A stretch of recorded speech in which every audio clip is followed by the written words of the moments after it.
Bonjour à tous et bienvenue, mesdames, messieurs, à notre petit direct.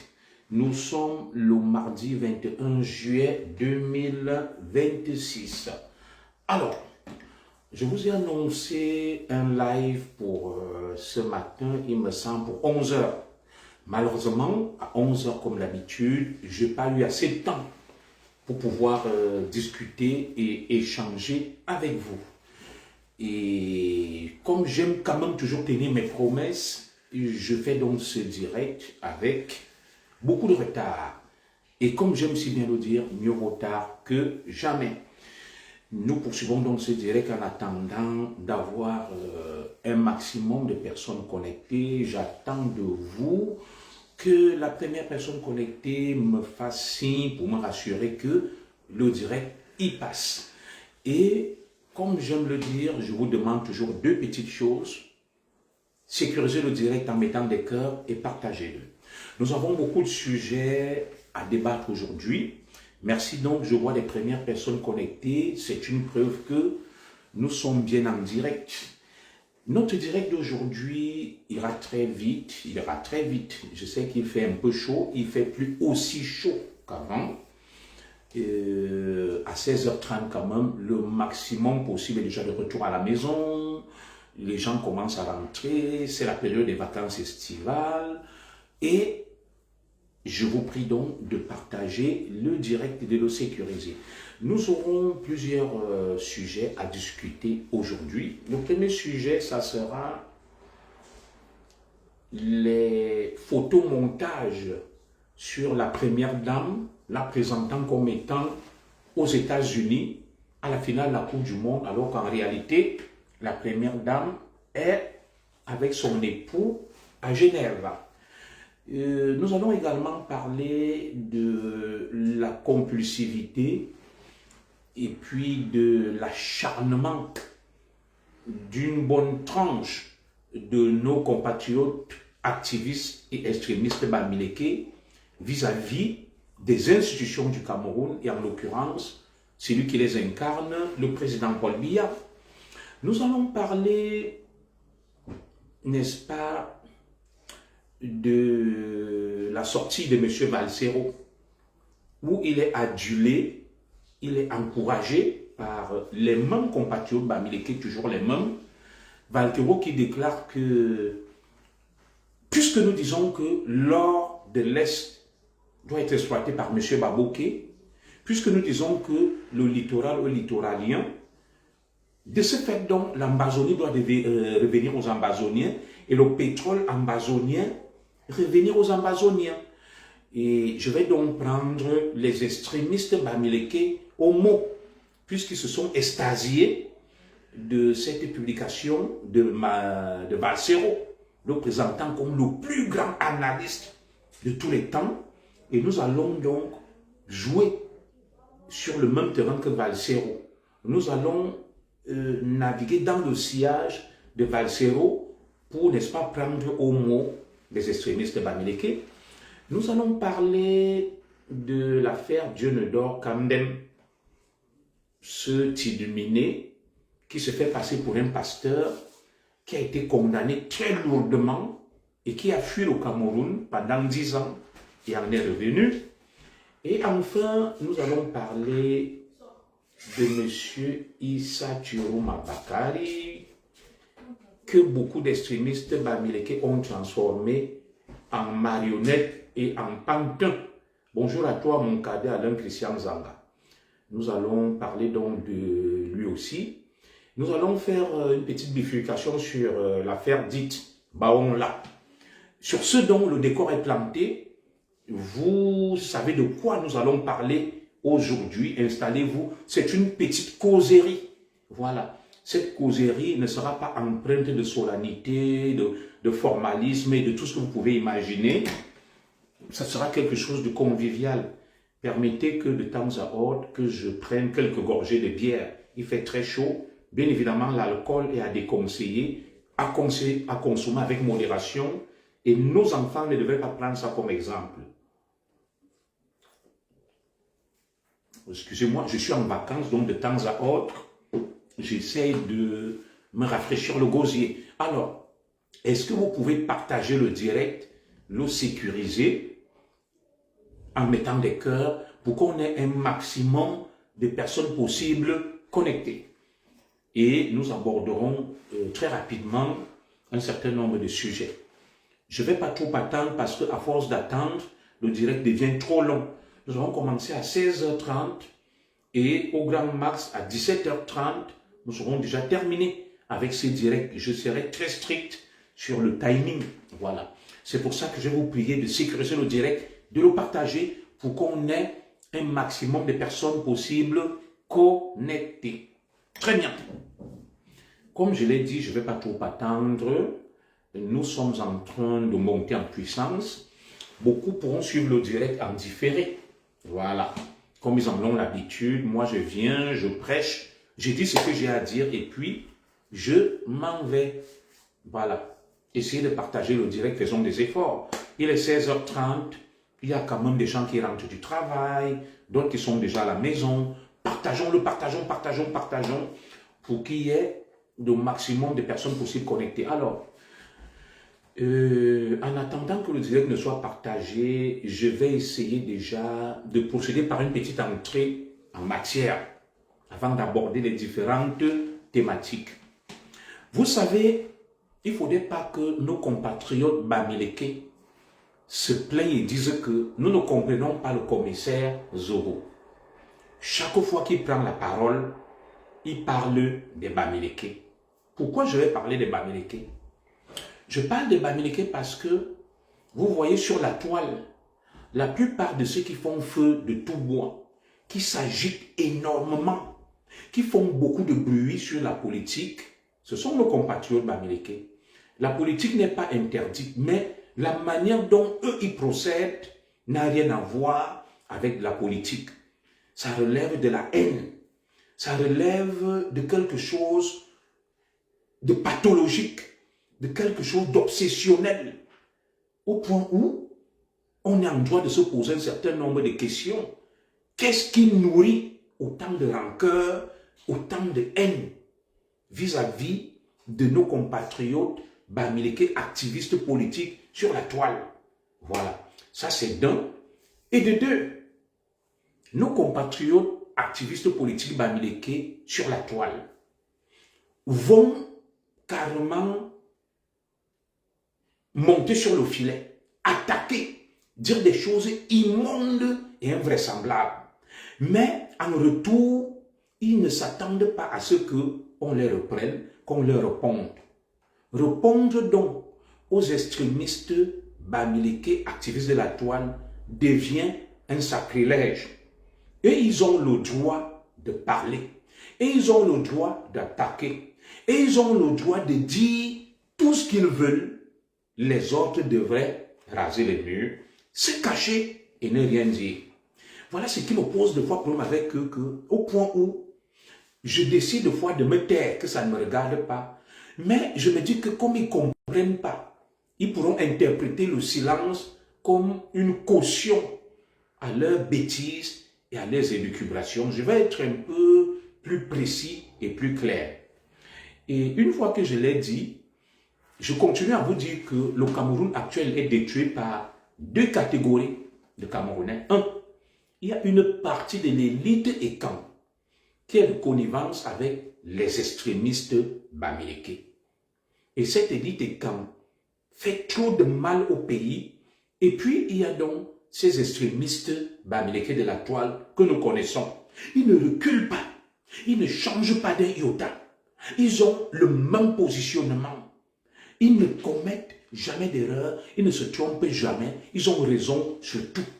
Moi, je n'ai jamais vu des gens, je leur reconnais un mérite entre guillemets, c'est celui d'être tenace, d'être coriace et de tenir sur la même chose, de répéter la même chose pendant des années et de ne pas bouger d'un iota.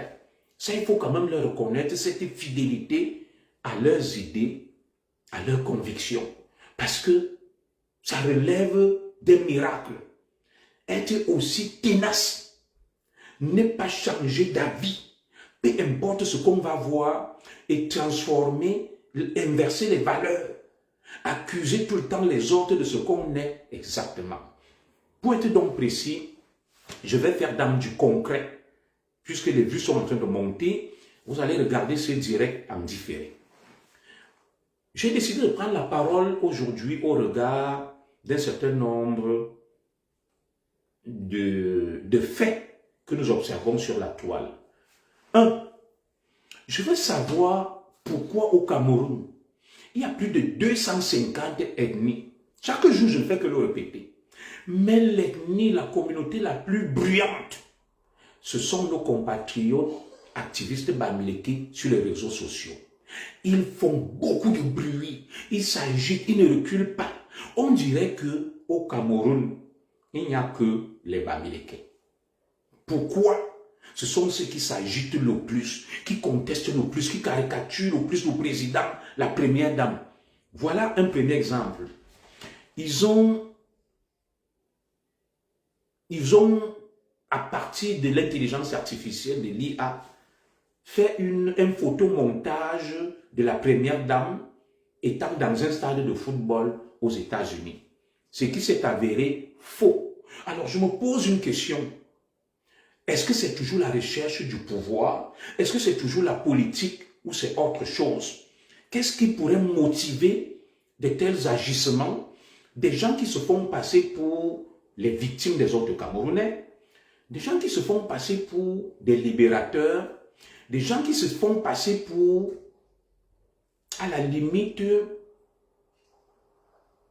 des gens crédibles, honnêtes, sérieux et travailleurs, qui sont victimes des autres.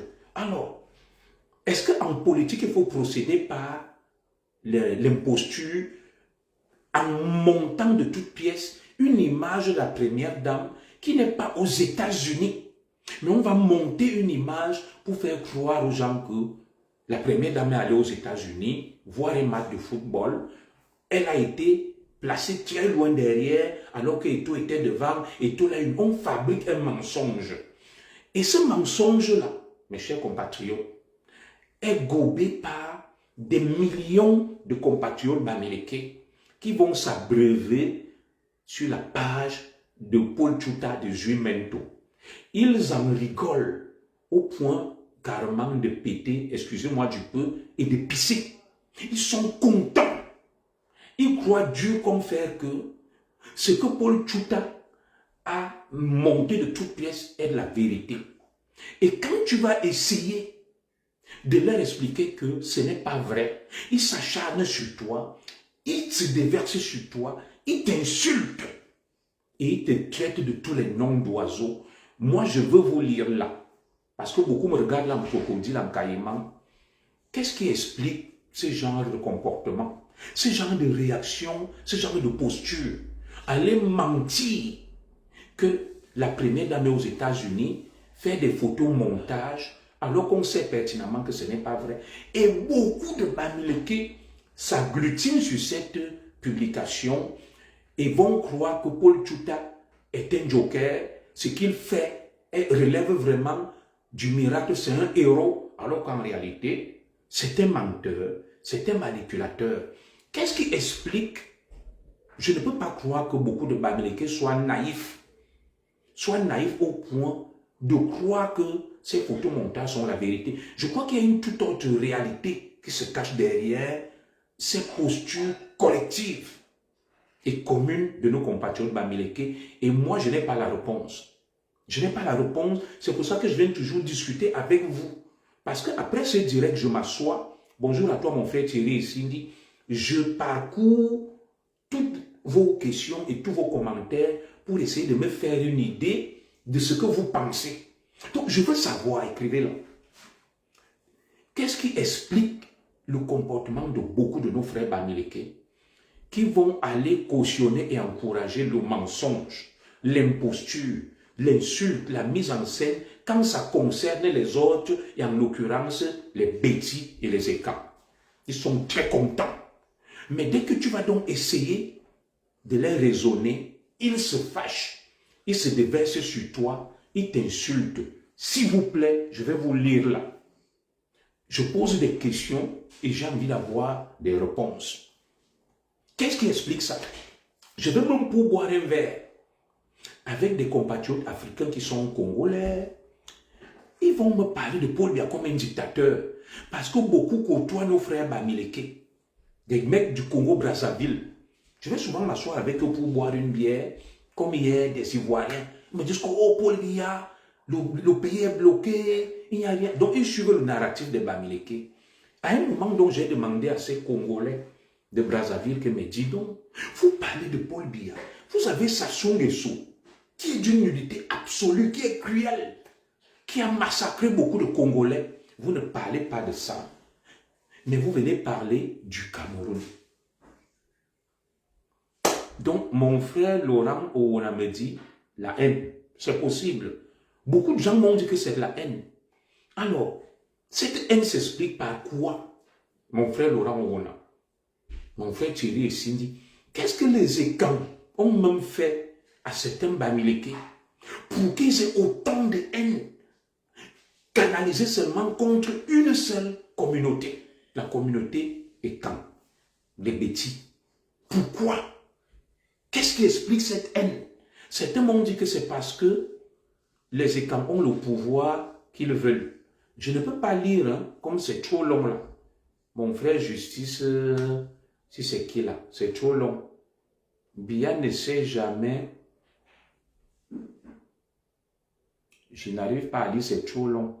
Biya ne sait jamais comme qui les femmes, voilà. Écrivez en quelques mots pour que je puisse vous lire. Donc, j'ai du mal à comprendre cette haine-là. Que dès que certains Bamileke entendent parler de l'Ekam, ils deviennent rageux, ils deviennent fous, ils deviennent furieux. On a beau faire semblant. Certains essayent de l'édulcorer, de faire semblant de ne pas le voir, mais c'est un vrai danger. Je sais qu'il y a des difficultés existentielles. Bonjour Mbombo. Où des gens font face à des difficultés de la vie, n'ont pas le temps de réfléchir, mais moi, cette haine qui frise la pathologie me fait peur. Vraiment, en 2 minutes, on va passer sur le deuxième sujet, qui lui est en lien avec les mensonges, les montages qu'ils ont fait sur la première dame. Maintenant, en vous lisant, je vais aborder l'autre sujet. Vous avez vu, aujourd'hui, j'ai essayé d'approcher certaines élites du pays qui ont gardé le contact avec moi, qui me font confiance. Je leur ai dit, je ne comprends pas. Quel est le problème, justement, de nos frères Bamileke, qui ont autant de haine vis-à-vis de vous, mais vous vous comportez comme s'il n'y avait rien. Ils m'ont donné les mêmes réponses. Que je peux vous lire là que, bon, c'est leur fonds de commerce, parler des Ekans, les insulter, ça leur permet d'exister, c'est leur fonds de commerce, c'est des haineux, et qu'il y a des gens qui se cachent derrière ça. C'est des réponses qui m'ont été données, et vous donnez à peu près les mêmes réponses, que les Paul Tchouta, les Jules aussi ne parlent plus des Ekans, de Paul Biya, de Chantal Biya. Ils n'ont aucun autre sujet. Puisqu'ils s'ennuient, ils sont en Europe, ils ne travaillent pas, ils ne font rien. C'est le seul sujet sur lequel ils peuvent faire leur fonds de commerce. C'est possible aussi. C'est possible. C'est possible. Alors, je vais donc revenir sur le deuxième sujet. Je vois beaucoup de nos compatriotes, toujours Bamileke, activistes politiques et extrémistes sur la toile. Ils crient partout, oh Paul Biya, ça fait plus de 40 jours, la Constitution dit que ils ont mêlé à cela des, comment on les appelle, des journalistes, des Occidentaux dans cette bêtise-là. Ils les ont mêlés dans cette bêtise-là. Alors, et c'est quand je vois ça que je comprends pourquoi beaucoup de gens se moquent des activistes Bamileke, de la toile, et pourquoi le président Ahidjo ne respectait pas certains Bamileke. Je n'ai pas dit tous. Je vais expliquer quelque chose. En approchant des gens de l'entourage du président Paul Biya. Moi-même, je me suis renseigné, je leur ai dit, bon, pour être neutre, dites-moi, l'histoire où le président Biya est parti du Cameroun le 7 juin.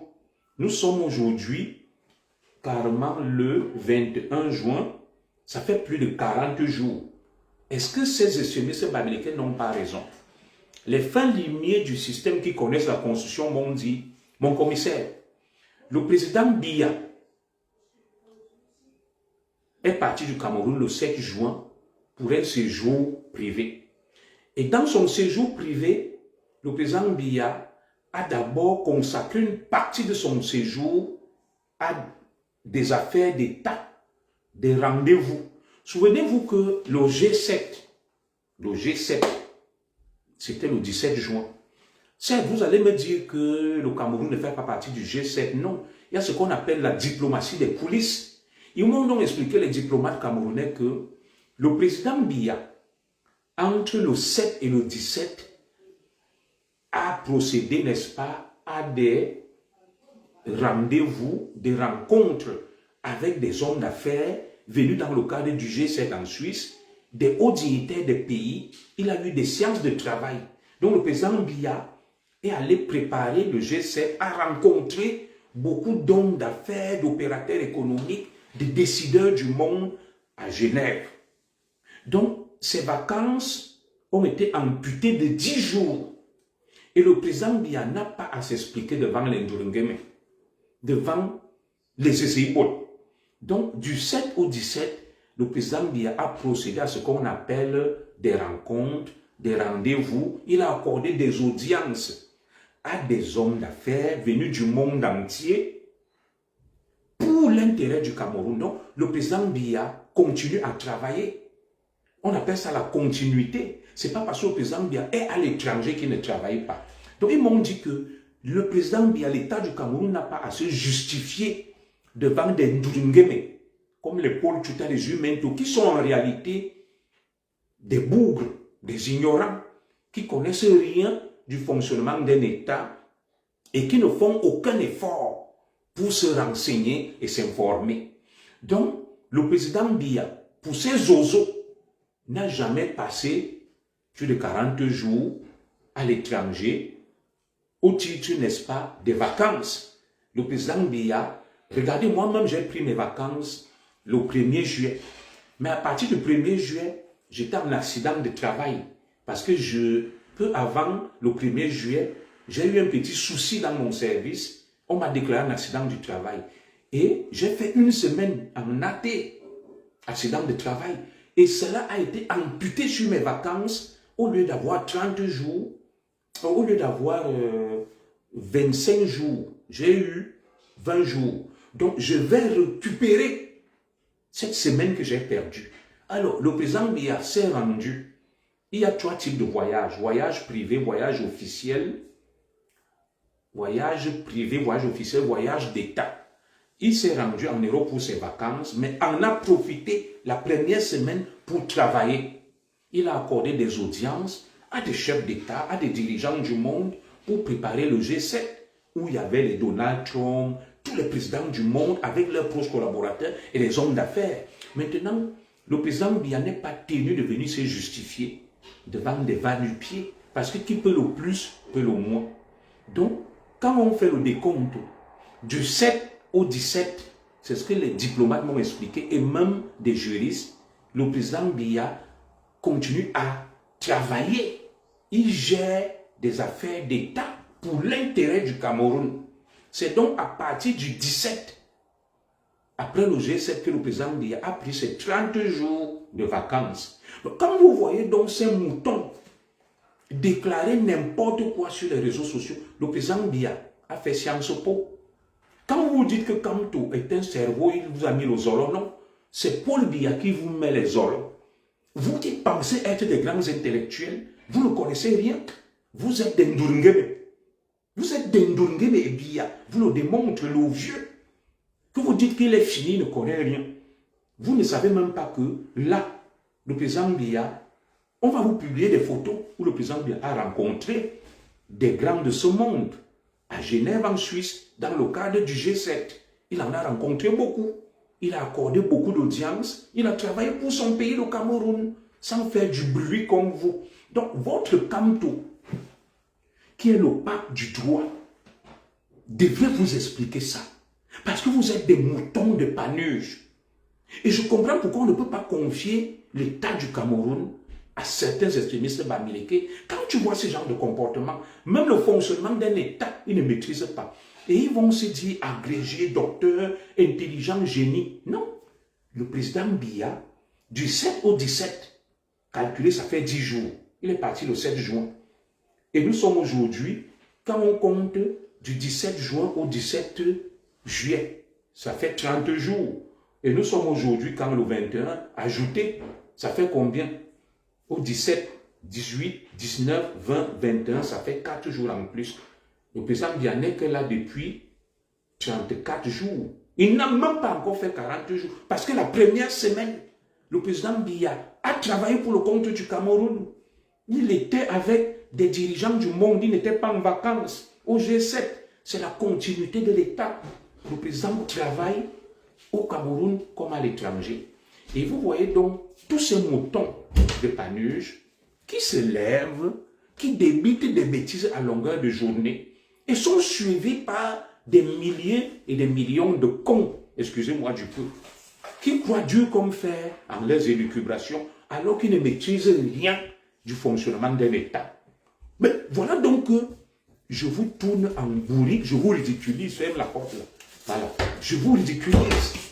Vous voyez comment vous êtes ridicule.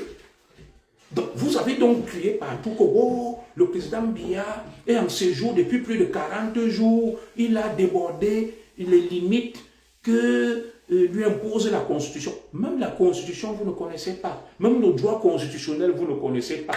Le fonctionnement d'un État, vous ne connaissez pas. Vous pensez que gérer un État, c'est l'émotion, c'est le bruit, c'est fumer le banga. Comme vous fumez le banga, voilà donc le président Biya vous a mis un zolo.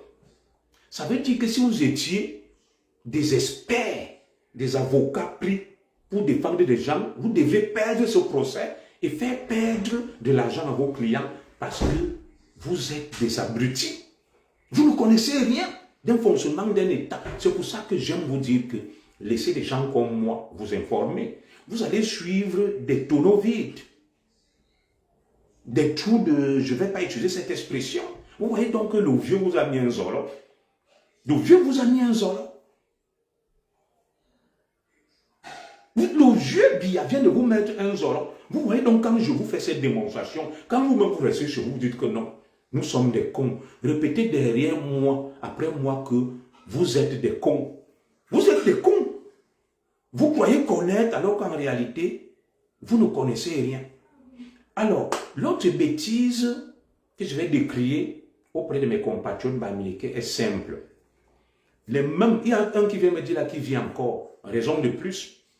Vous avez déclaré que Paul Biya est mort. Paul Tchouta, Kamwa, tous les extrémistes bamileke activistes ont déclaré que Paul Biya est mort. Alors moi, je ne vous comprends pas. Paul Biya étant mort depuis des années. Mais vous voulez encore qu'on déclare quel Paul Biya est mort. Il faudrait que vous soyez logique et cohérent avec vous-même. Soyez logique et cohérent avec vous-même. Un homme qui est mort d'après vous depuis des années, un vient de le dire là, vous allez encore à Genève pour le chasser. Vous allez à Genève pour le pourchasser. Vous dites qu'il faut qu'on déclare qu'il a passé plus de 40 jours à l'étranger. C'est qui donc qui a passé plus de 40 jours à l'étranger? C'est quel Paul Biya que vous allez traquer à Genève? Puisque vous avez dit vous-même qu'il est mort. Et je constate aussi la faiblesse. Votre faiblesse. Excusez-moi, je vais boire un verre. Vous êtes faible. Vous savez pourquoi je dis que vous êtes faible avec Jérôme? Vous dites que Paul Biya est une momie. Vous dites que Paul Biya est fini. Vous dites que Paul Biya ne vaut rien. Il y a des généraux bamileke et anglophones dans l'armée. Mais vous n'arrivez donc pas à aller prendre le pouvoir. Alors que celui qui dirige vous a laissé le pays. Il est à l'étranger, il est une momie. Est-ce que vous entendez parler des hommes valides qui sont incapables de s'emparer du pouvoir abandonné par une momie? Ça veut dire que si face à une momie, vous n'arrivez pas à agir, ça veut dire que vous-même, vous ne valez pas la momie. Ça veut dire que vous ne valez pas la momie. Je ne sais pas comment vous qualifier. Si Paul Biya, lui, il est une momie, mais il vous dépasse étant une momie, ça veut dire que vous, vous êtes des loques humaines. Vous n'êtes même pas des humains. Vous êtes des gens fantomatiques. Vous êtes des ombres. Une ombre n'agit pas. Figurez-vous que vous appelez Paul Biya momie. Paul Biya quitte le Cameroun. Depuis plus de 40 jours, le palais est vide. Vous êtes costaud, valide. Vous avez tous vos sens. Mais vous n'arrivez pas à prendre le pouvoir. Ça veut dire que la momie là est très forte. Et quand je vous regarde, je dis que vous êtes des mauviettes. Vous êtes trop faibles. Vous êtes trop faibles. Une momie vous dépasse. Mes gars, une momie vous dépasse. Vous-même vous qualifiez Paul Biya de momie. La momie quitte. C'est un peu comme moi. Je quitte, je laisse ma famille au Cameroun. Je dis que celui qui est quelqu'un touche à cette famille. Vous tournez, vous ne faites rien. Mais vous dites que Zogo ne vaut rien. On peut faire ce qu'on veut de sa famille. Paul Biya a laissé le pouvoir. Ils sont vraiment des sarcophages. Paul Biya a laissé le pouvoir. Il a laissé étudier le palais. Il a tout laissé. Il est à l'étranger depuis le 7 juin. Mais vous n'arrivez même pas à agir. Ça veut dire que plus faible que vous, on ne trouve pas. Vous n'êtes que des bavardologues sur les réseaux sociaux. Ailleurs, des gens ont agi en 2 jours. Mais Biya vous laisse même le temps. Depuis le 7 juin, nous sommes le 21 juin. Depuis le 7 juin, il vous laisse le temps. Celui que vous appelez la momie, vous n'arrivez pas à agir. Mine me beaucoup. Nous devons essayer. Ça veut dire que vous ne valez rien. Vous ne devrez même plus parler. Vous devriez vous taire. Et c'est pour ça que quand je regarde, je vais vous diffuser des choses de quelques Bamileke, dont un qui se réclamait de la garde présidentielle. Et je vais d'abord vous faire suivre ces bêtises et après on va analyser et décortiquer. Écoutons les bêtises du chef de la révolution depuis l'étranger qui insulte Paul Biya. Écoutez, hein, il était à la garde présidentielle. Il insulte Paul Biya et parle de révolution et dit que Paul Biya est une momie. Il porte la tenue de la garde présidentielle. Je me suis posé une question. Pourquoi a-t-il quitté le Cameroun? Et quand il était à la garde présidentielle, pourquoi n'a-t-il pas fait le coup d'État? Puisqu'on connaît des sergents qui ont pris le pouvoir au Libéria, Samuel Doe, des petits soldats. Et c'est ce genre de fou. Écoutez vous-même ce fou qui parle. Écoutons ensemble. Voilà. Ancien militaire de la garde présidentielle et de l'armée de l'air. Descendant de NS Wenji, digne fils du peuple Bamileke. Comme je l'ai toujours dit, je me suis lancé dans un combat que je ne l'abandonnerai plus jamais. J'ai toujours dit, je ne l'accepterai plus que mon peuple soit encore opprimé, comme ils le font depuis 43 ans, par une bande criminelle, par une bande dictatoriale boule. Le roi fainéant, le roi Hitler assassin, Paul Biya Barthélemy Vandorbia, pensait être éternel. Écoutez-moi très bien, pensait être éternel. Il semble que M. Barthélemy Vandorbia n'est plus de ce monde. Que M. Barthélemy Biya a rendu l'âme depuis le 14 juin dans une clinique privée à Genève. Voilà pourquoi au Cameroun, il y a des magouilles. Voilà pourquoi au Cameroun, ils sont en train de tout faire pour nommer un vice-président. Chantal Biya veut que le pouvoir aille chez les Nanga. Et de l'autre côté, elle veut que le pouvoir reste chez les Boulous. Voilà pourquoi c'est en train de combattre entre les Sardinards. On dirait que c'est un match de football, c'est la Coupe du Monde, c'est la finale de la champion au niveau des Fidji au Cameroun. Si vous pensez que je suis en train de mentir, qu'il demande et qu'il nous montre où est passé M. Barthélemy Vandorbia, je vous mets en défi.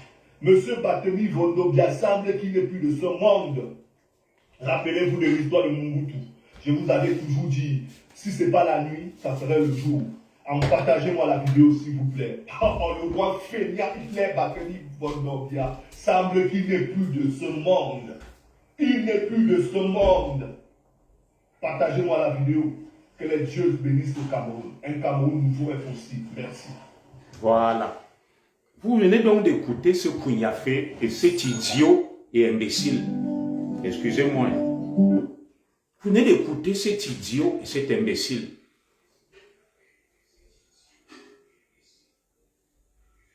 Qui vous affirme que il était la garde présidentielle, il est Bamileke, il est descendant de Wandje. Il était à la garde présidentielle. Pourquoi s'est-il engagé? Est-ce qu'un homme crédible, qui a des valeurs, va s'engager dans la garde prétorienne de quelqu'un dont il décrit comme étant un dictateur? Il arbore les oripeaux de la garde présidentielle, le képi de la garde présidentielle. Il tient pour lui de faible. Pourtant, il a travaillé à la GP, garde présidentielle, il n'a pu rien faire. C'est lui le faible. Parce qu'ayant été proche de Biya, dans la garde prétorienne de Biya, il avait une belle occasion, puisque Samuel Doe avait son grade, quand il a pris le pouvoir, il a été incapable d'agir. Il fuit, il vient se cacher en Occident, où il vit sans papier clandestin, chez une Wolwos. Et il se bombe la poitrine qu'il est courageux, qu'il est descendant de Wandje et que Paul Biya est mort depuis le 14 juin. Et vous allez voir ce Kougnafé, cet âne batté. Quand Biya va rentrer, il ne va pas venir s'excuser. Il va continuer. Et les Bamileke vont le suivre. Les Bamileke vont le suivre. Voilà quelqu'un qui a porté la tenue du Cameroun. Il ne sait même pas ce qu'on appelle honneur et fidélité. Il ne sait même pas que quand tu as servi le drapeau, il y a des choses que tu ne devrais pas dire. Est-ce que être opposant, c'est souhaiter la mort du dirigeant? Non. Ce mec, si tu regardais bien, il n'a même pas fait sa formation militaire. C'est un idiot. C'est un idiot que certainement un Bamileke a pris, qui était proche de Biya. Il l'a mis à la GP. Et comme il était incapable de travailler, il s'est sauvé. Il vient parler ici. Il se bombe le torse. Qu'il est courageux, qu'il est un commando. Celui-là, tu le mets au Cameroun, il pisse sur lui. Il pisse sur lui. Il défecte sur lui. Mais il se bombe la poitrine. Il vous a dit que Paul Biya est mort depuis le 14 juin. Mais il se dit comme étant descendant de Wandje, commando. Mais il ne peut pas aller prendre le pouvoir. Il se cache ici. J'ai vu une fois un policier français le bastonner. Le policier l'a aspergé de gaz lacrymogène. Il pleurait. De gaz lacrymogène. Un commando. Imaginez donc qu'il se retrouve même face à un vrai militaire. Mais quand vous voyez des personnages comme celui-ci, mais je comprends pourquoi les Wandje, les Bamileke perdent tous les combats. Ils n'ont pas de stratégie, comme l'a dit mon grand frère Dieudonné Somba, avec de tels idiots. Je n'ai pas dit qu'il ne faut pas s'opposer à Paul Biya. Je n'ai pas dit qu'il ne faut pas réclamer le changement. Mais quand on prend de tels idiots, on les placarde devant et ils parlent des milliers de Bamileke et là, viennent le suivre et applaudissent. Un dégénéré mental. Moi, véritablement, quand je le suis, je me dis c'est un frère d'armes, mais il n'a pas toutes ses facultés mentales. Moi, j'étais opposé à Paul Biya. Je n'ai pas déclaré un jour que Paul Biya est mort. Je pouvais faire des déclarations fracassantes que je ne suis pas content, on va faire la guerre, mais aller jusqu'à dire que Paul Biya est mort depuis le 14 juin. Et quand Paul Biya va donc réapparaître et rentrer,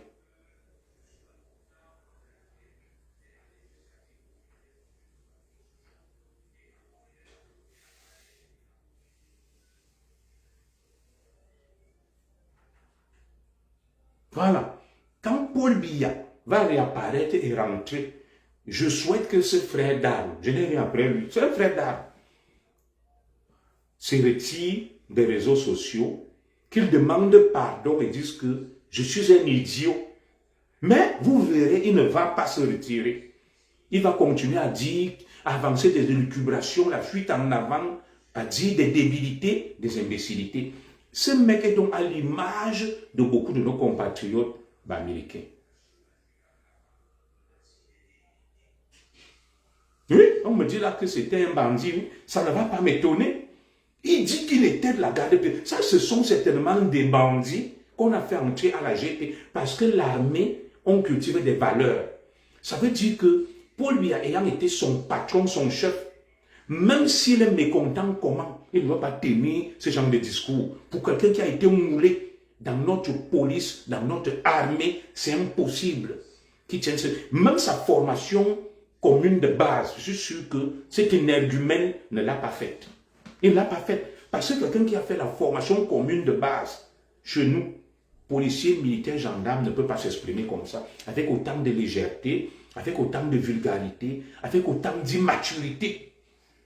Il va rester quand même, le militaire, quelqu'un de digne, de fier. Même quand il va dire des choses, il va les dire avec de la hauteur. Regardez vous-même une ordure. Regardez. Et c'est toujours nos frères Bamileke. Je vais vous prendre une autre ordure, sans vouloir l'insulter. Ce sont toujours les mêmes sur une Bamileke qui parle de Paul Biya, qui insulte Paul Biya, une femme, qui dit que Paul Biya n'a rien fait. Mais cette femme elle-même, elle n'a pas d'éducation. Et j'imagine les propres enfants qu'elle fait, quelle éducation ils peuvent avoir. Et c'est toujours une Bamileke. Nous allons donc diffuser ensemble les élucubrations de cette sœur Bamileke. Écoutons. Bonjour chers tous. Votre capitaine est là comme d'habitude. Le roi feignant Biabi Vondor est à Genève en Suisse, en train de se faire soigner avec l'argent du contribuable, l'argent des Camerounais. Comme par. Je vais un peu commenter. Voilà une bordelle. Expliquez-moi, excusez-moi du peu. Voilà une bordelle qui a fini de vendre son piment frélaté. Que les femmes en excusent. Vous-même, quand vous la voyez, c'est une bordelle. Elle a fini de vendre son piment onkassa aux Arabes pour 5 €, 10 €. Elle est allée, elle est même peut-être bourrée de MST, de maladies sexuellement transmissibles. Peut-être même qu'elle a le VIH, bon, pas d'elle. Elle a fini donc de prendre les 5 €, les 6 € onkassa dans des petits coins. Elle a mangé un poisson pourri. Elle vient, elle ouvre son direct. Elle se met à insulter Paul Biya. Et dans sa réflexion, un président de la République qui se fait soigner, c'est son argent. Cette femme que vous voyez là, travaille quoi au Cameroun, a déjà rapporté quoi pour le Cameroun. Donc, vous voyez tous les présidents du monde entier là, quand ils tombent malades, ils ne se font pas soigner. Parce qu'on va dire que c'est l'argent du peuple. Un président est pauvre. Il doit aller au dispensaire de Nkolme Banga pour aller se faire soigner. Le Maurice Kamto, qui n'est pas président, vient se faire soigner ici. On a évacué Niat avant de mourir ici aux frais du contribuable. Beaucoup de Bamileke, aux dignitaires qui ne sont pas des présidents, sont évacués ici et sont soignés avec l'argent du contribuable camerounais. Donc, le président du Cameroun,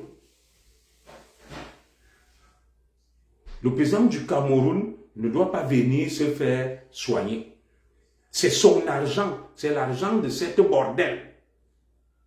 C'est cette bordel-là qui a cotisé l'argent du budget du Cameroun. Tu vas même voir celle-là. Les enfants sont placés à la DAS. Elle fume la drogue. Elle se prostitue avec les Arabes pour 10 €. Mais elle parle du Cameroun. Nous allons la chercher. Nous aurons des informations sur cette fille. Mais je me demande, elle qui dit que Paul Biya n'a pas éduqué ses enfants, où est son éducation à elle? Elle vient insulter quelqu'un qui a l'âge de son grand-père. Pour une femme, c'est malheureux et c'est regrettable. Pour une femme, c'est malheureux et c'est regrettable. C'est regrettable pour une femme qui dit que Paul Biya a échoué. Il n'a pas pu éduquer ses propres enfants. Elle-même n'a pas l'éducation. Elle vient insulter un grand-père. Où est son éducation à elle? Que fait cette femme dans sa vie? Qu'a-t-elle fait dans sa vie? Elle devrait nous dire. Comme elle dit que Paul Biya, ses enfants ne sont rien. Elle-même qui parle, il faut qu'elle nous dise déjà ce qu'elle est. Vous voyez donc, c'est ça que je reproche à beaucoup de nos compatriotes Bamileke. Des va-nu-pieds, des ndurungeme, des mebinoku, qui vont te parler des gens dont tu n'atteins pas la cheville parce que en Europe, il suffit que tu fumes le banga. que tu boives une bière, tu te donnes un courage de fou. Tu te mets à faire des déclarations terribles. Il faut me chercher cette fille. Et je connais les Camerounais. Un va venir nous dire que je connais cette bordel. Et nous allons la publier ici, là. Je n'ai pas dit qu'elle n'a pas le droit de parler ou de critiquer. Mais entendez vous-même. Et qu'est-ce qui se passe avec nos frères américains pour être dans de telles dérives, une telle outrance? Où est passée leur éducation? Écoutez ce qu'elle raconte. Et j'ose comprendre certains Camerounais se morfondre pour savoir pourquoi ou c'est quoi qu'il arrive ou quoi que ce soit. Donc après 44 ans de misère, tu n'as pas pu te réveiller. Après 44 ans de souffrance, tu ne t'es pas réveillé. Si les Camerounais attendent d'abord que Biya puisse d'aller pour pouvoir récupérer leur pays des mains de ce vieux gravateur, ce vieux mongol, quelqu'un qu'il n'a jamais... Regardez un machin qui appelle Paul Biya, vieux gravateur, vieux mongol. Elle-même, elle est jeune. Vous voyez une vieille Wolwos Bangando, rouillée, pourrie, foutue, qui n'a pas 40 ans, qui appelle un vieil homme qui atteint 94 ans, si c'est grabataire et quoi là. Regardez elle-même. Je suis sûr que celle-ci, si elle ouvre ses habits, les odeurs qui vont sortir de son intimité, les vergetures qu'il y a sur son corps, la saleté qu'il y a là-bas en bas, tu meurs. Mais c'est ce genre de personnage qui insulte, qui avance des débilités. Tu cherches la personne, tu ne vois pas. Tu cherches la personne, tu ne vois pas. C'est la bouche, la gueule des Bamileke en Occident. Mais vous voyez ce machin qui parle là dans sa propre vie. Il y a des femmes ici, médecins que je connais, ingénieurs. Quand elle fait elle-même dans sa vie, quand elle dit que Paul Biya a échoué, elle-même là où elle est là, à plus de 40 ans, elle est sur Facebook en train de porter une tenue militaire. Pourtant, il y a des filles de son âge qui sont des colonels, qui sont des capitaines. Elle-même, quand elle fait de sa vie, qu'elle vient nous dire, là où Paul Biya lui a échoué pendant 40 ans, pourtant Paul Biya est sorti de l'IEP de Paris, de la Sorbonne, il a fait des hautes études, il est devenu, il a entré dans la fonction publique avant 30 ans, il a travaillé, mais celle-là n'a jamais travaillé, elle n'a jamais été à l'école, elle vend le piment, elle fume le banga, le genre de fille qui se bat à Château Rouge. Elle finit de manger le poulet à la dioxine, elle boit les formules, elle poignarde les gens, elle vole les passeports, elle vole les papiers des gens, elle fait le pickpocket, elle fume le banga et elle vend le piment. Et c'est ce genre de personnes qui donnent des leçons à un père de famille qui a fait ses preuves, qui est une référence. Elle n'a même jamais été chef de sa famille, celle qui parle là. Je suis sûr qu'il y a des hommes qui vont sortir faire des témoignages sur elle. Regardez. Regardez. Pour sa propre progéniture. Ça veut dire que Biyabi Vondoa était tellement nul que même son sperme a été nul. Vous vous plaignez de quelqu'un qui n'a jamais pu même éduquer, élever, orienter ce qui est sorti de ses entrailles. Alors, elle-même qui parle que Biya, son sperme a été nul, a été... Où est son éducation? Si ses parents l'avaient éduquée, celle qui parle là, elle ne tiendrait pas ce genre de langage.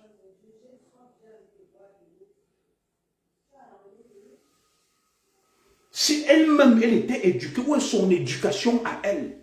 Quand vous entendez les vulgarités qui sortent de sa bouche, je suis sûr que si ses parents vivent, elle dit que Biya n'a pas su éduquer ses enfants, mais elle-même, elle insulte un grand-père de la manière la plus vulgaire et elle trouve qu'elle est éduquée. Où est son éducation à elle? Cette sapac, cette wolwos, cette bangando, frélatique qui parle. Où est son éducation à elle? Elle s'est décapée la peau. Elle a jeté les cheveux des morts. Elle a mis sur la tête.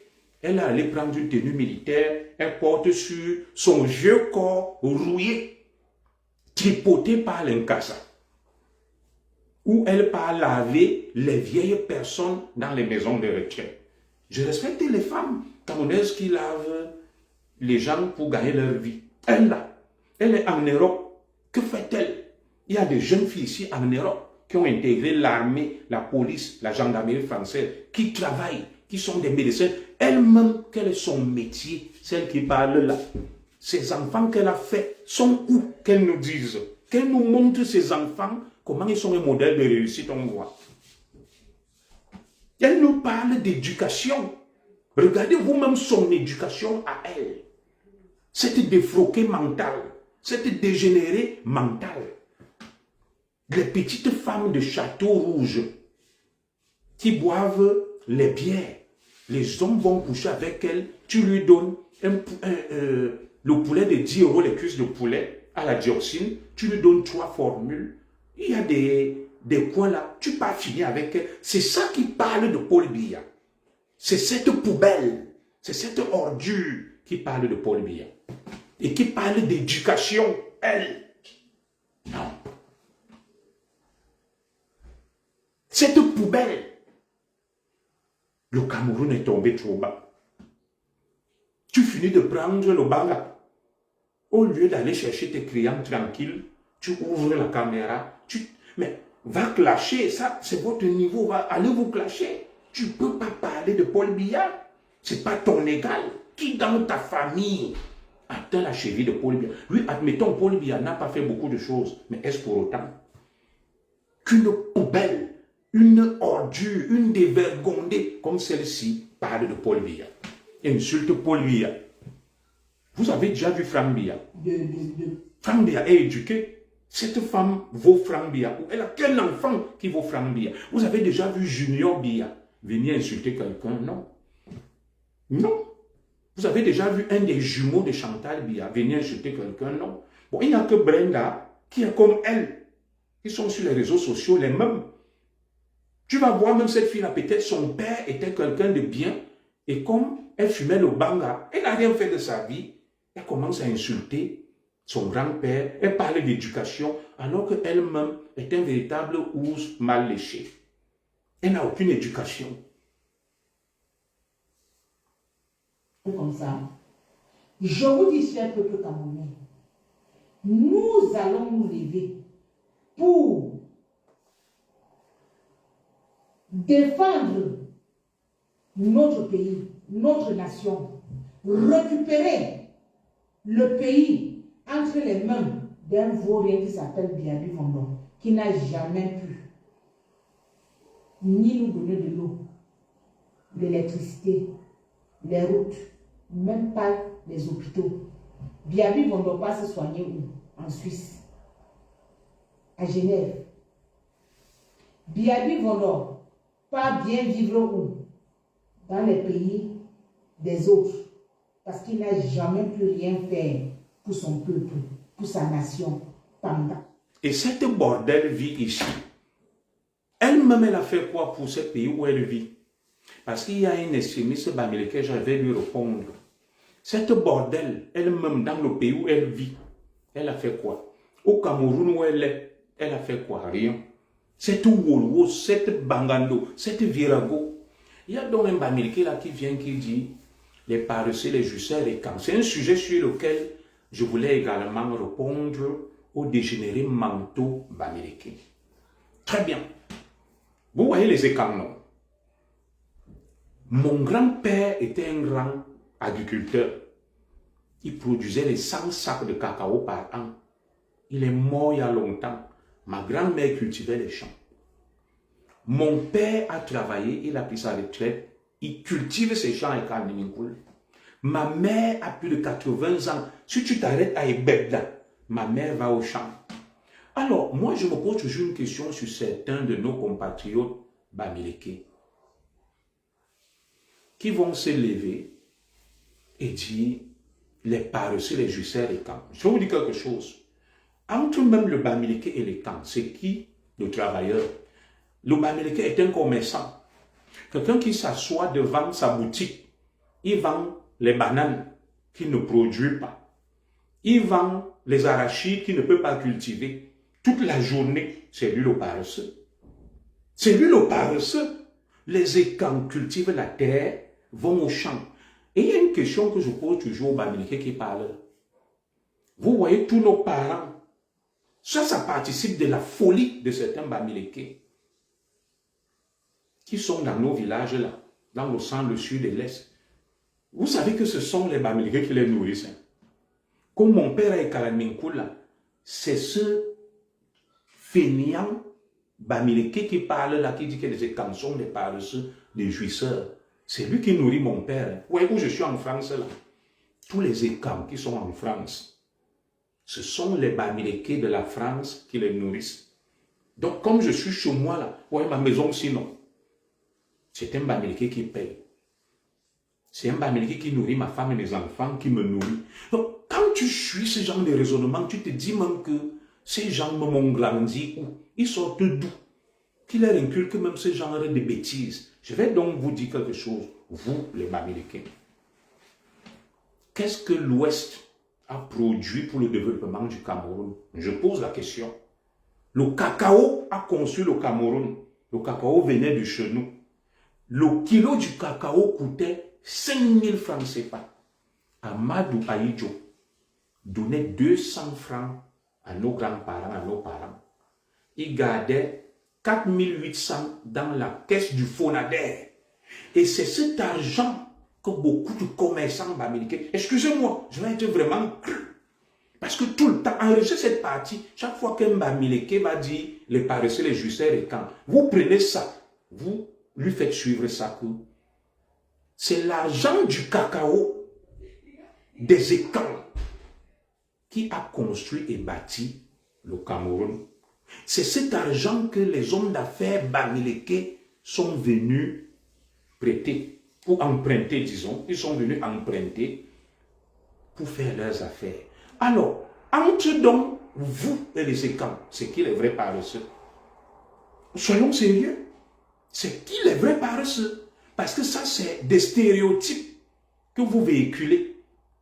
Quand le Bamileke va rester devant sa porte, en train de vendre 2 grains d'arachide à longueur de journée, somnole, c'est pour ça d'ailleurs qu'il va augmenter les prix. Les camps vont travailler. Je vous dis qu'à l'heure où je vous parle, mon père vit dans son village. Il n'est pas à l'ouest. Il est vieux, près de 90 ans. Il a ses champs. Donc, ce sont les Bamileke qui nourrissent mon père. Donc, je dis, c'est pour ça que j'ai appelé certains, pas tous les Bamileke, des gens très bêtes. C'est des gens très bêtes à qui on inculque des fausses idées. Moi, je n'ai jamais dit que les Bamileke sont des paresseux. Vous dites que les écans sont des jouisseurs, des fainéants. Pourtant, c'est avec l'argent des écans qu'on a construit le Cameroun pendant 40 ans, le cacao. Et cet argent, c'est vous qui avez volé ça. Je vous ai prêté cet argent volé aux écans. Le kilo du cacao coûtant 5000 francs au marché mondial, on venait donner 200 francs aux écans. On nous volait 4800 francs CFA. Imaginez mon grand-père qui produisait 100 sacs de cacao par an, ce qu'on lui a volé et que les Bamileke ont emprunté. C'est plutôt à moi de vous dire, vous êtes des paresseux, vous avez profité du travail des écans. Voilà. Moi, j'ai connu des Bamileke qui sont des commerçants, ils font des petits trucs. Pendant ce temps, les écans vont cultiver. Quand les Bamileke voyagent là, vous venez en masse ici, les écans sont dans leur village. Ils cultivent la terre, ils sont tranquilles. C'est qui les paresseux finalement? En Europe où on vit ici, il y a quelqu'un qui nourrit l'autre? Non. Non. Moi, je sors là pour boire. Aucun Bamileke ne me donne la bière ou un jus. Mais des fois, c'est moi qui leur en donne, mes frères Bamileke. À quel moment donc, et ils sont des grands travailleurs et ils me nourrissent? Je veux savoir, à quel moment vous avancez des débilités? Oui, on peut encore admettre qu'on cherche le buzz, on peut encore admettre qu'on soit dans le game, mais il faut savoir garder raison. Qui mange chez vous?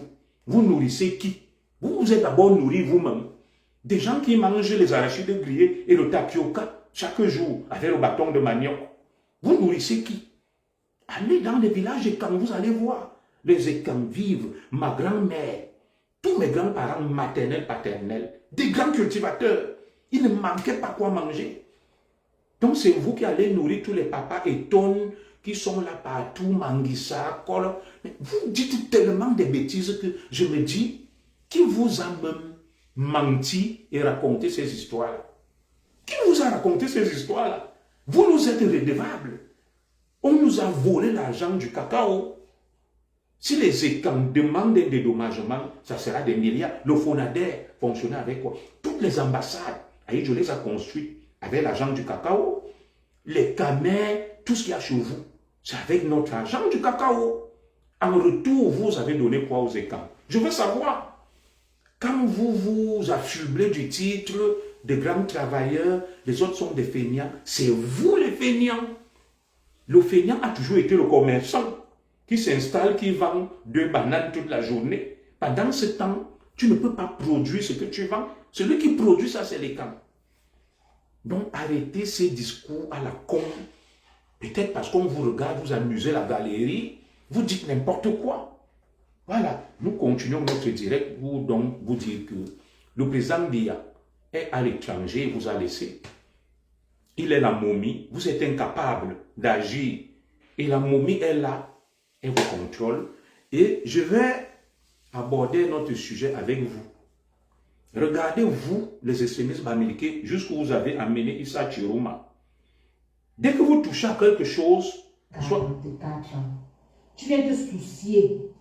Moi, je vais plus diffuser cette bordel. Te soucier de ce... Cette Wolwo, cette Bangando, Dégenganté, cette Virago, ça ne vaut pas la peine qu'on parle. Cette petite bamileke. Nous nous battons. Nous nous battons. Tu te bats, moi, gens. Qui a détruit notre pays pour son plaisir personnel. Ça veut dire ramasser l'argent du contribuable pour aller faire sa best life. Biya a toujours gouverné le Cameroun. Rien que peut-être 2 semaines en un an. Vous allez me donner des infos sur cette prostituée, cette Virago. Et je demande à tous les écans, les shogas, cherchez-moi cette fille, balancez-moi tout sur elle. Elle va fuir la toile. Nous aurons des informations sur elle. Regardez, cette bordel. Esclaves ont pu cumuler ce qui... Nous nous arrêtons là, nous continuons. Et je vais vous diffuser des vidéos d'Issa Chiroma Bakari, devenu fou. Tout ce qui tombe entre les mains des extrémistes bamileke, soit c'est la mort. Vous avez vu pour les Rick King, Penda et Koka, ils sont morts. Ils sont morts. Soit tu deviens fou, soit tu meurs. Regardez jusqu'où les extrémistes bamileke ont amené Issa Chiroma. Issa Chiroma qui était un ministre respecté, respectable, qui était imposant, charismatique. Regardez jusqu'où. Regardez jusqu'où les bamileke ont amené Issa Chiroma Bakari. Nous allons suivre ensemble ce qu'est devenu le grand Issa Chiroma Bakari. Avant ça, je vais vous diffuser une vidéo d'un bamileke. Où les bamileke viennent dire que Zobo, tu as demandé qu'on tue Gignac.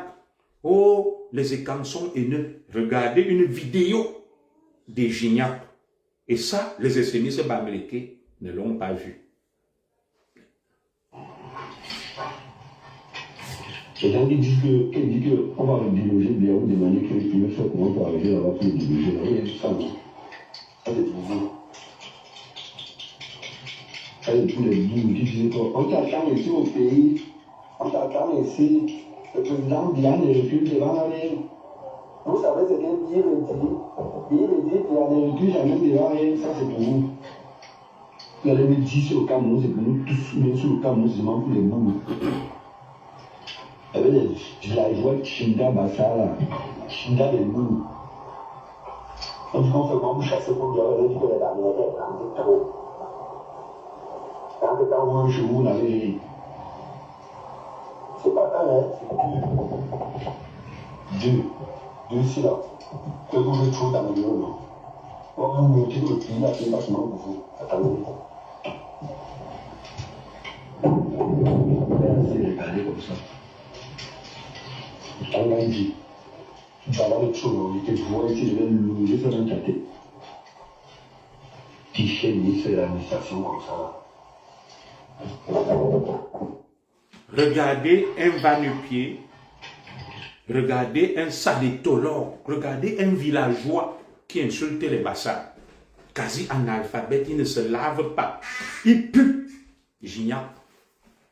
Il insulte les bassins. Il dit les villageois. Quelqu'un qui traînait à Yaoundé. Et si cette vidéo avait été faite par un enfant de la forêt, un quoi, les Bamileke auraient mis sur pied un collectif d'avocats et seraient déjà allés porter plainte. Voilà. Comme celui qui vient me dire là que c'est Tintin commissaire, tu lui donnes cet honneur. Ah non, je n'ai pas compris, c'est un vrai Tintin. C'est juste pour vous démontrer quelque chose. Les Bamileke se disent victimes. Et chaque fois qu'un quoi va faire quelque chose, ils vont sortir en masse, dénoncer et dire que c'est des propos de haine. Regardez. Regardez. Nous avons initié une pétition en ligne qui sera signée contre Gignac pour menace à main armée avec apologie, n'est-ce pas, du génocide. Nous gardons cette preuve. Et un Bamileke est venu me dire dans un poste que nous allons porter plainte contre toi. Parce que tu as menacé de mort Gignac. C'est pour ça que je vous présente cette vidéo. Si c'était un quoi, vous vous souvenez une fois le gars Bassa en Allemagne, Sandy de Boston s'est levé à mis une mini-jupe. S'est rendu en Allemagne pour porter plainte. Mais ça là, les Bamileke n'ont pas vu. C'est pour ça que je dis que nous les Nkwa, on est vraiment civilisés. Parce que la haine qui anime certains Bamileke, ça, ils se seraient constitués en collectif. Vous imaginez que des Bamileke, dont Amédée Dimitri Touko, qui travaille là dans les palais de justice, m'a traîné en justice et a pris pour avocat un autre Bamileke, maître Megam, Jacques Megam, pour dire que j'ai qualifié les Bamileke de talibans. Mais voilà un Bamileke qui prend 2 armes. Il dit les boulous, je vais vous exterminer. Là, ça n'intéresse aucun Bamileke. Et là, les Bamileke sont des bontologues. Ils sont gentils. Ils ne font de mal à personne. Ils n'ont jamais vu cette vidéo. Ça ne les intéresse pas. Dites-moi. Regardez vous-même un va-nu-pied. Et tout c'est que des Bamileke. La fille qui parle, la Bamileke. Le faux commando de la GP, un Bamileke. Quel est même le problème des Bamileke? Si on prend même ce pouvoir, on donne à un Bamileke, des va-nu-pieds comme ça vont devenir quoi même? Ces gens de va-nu-pieds. Parce que c'est que des va-nu-pieds qui parlent. Des Ndurungeme, des Mbimekou. Il y a des vrais Bamileke ici que je connais. Des diplômés, je vous ai dit ça l'autre jour, médecins, ingénieurs. Tu ne vas jamais les entendre parler. Tu vois un lugubre personnage qui se lave à peine, qui se brosse à peine les dents, qui n'a jamais été à l'école, qui n'a rien fait de sa vie, un braqueur. Il parle de toute une tribu, de toute une communauté. Et entre-temps, les Bamileke vont venir sur Facebook te dire que vous avez la haine, vous détestez les Bamileke, vous êtes des mauvais. Mais ça, ils ne voient jamais ça. C'est pour ça que je dis c'est terrible. Le Cameroun a touché le fond. Bon, ces gens d'énergumènes ne m'intéressent pas. Nous allons donc continuer, comme je vous l'ai dit, avec notre sujet, pour dire que mes frères Bamileke, comme ma mère Kamer disait, à un moment, moi je me demande même si vous êtes vraiment des Camerounais. Quand je vois le degré de haine qui vous anime vis-à-vis de votre propre pays et de vos compatriotes, je me dis que non, il y a un problème. Il y a un problème. Je vais bien étudier l'histoire des Bamileke pour savoir d'où ils viennent, qu'est-ce qui s'est passé. Pour que ce que nous appelons nos frères Bamileke soient comme ça.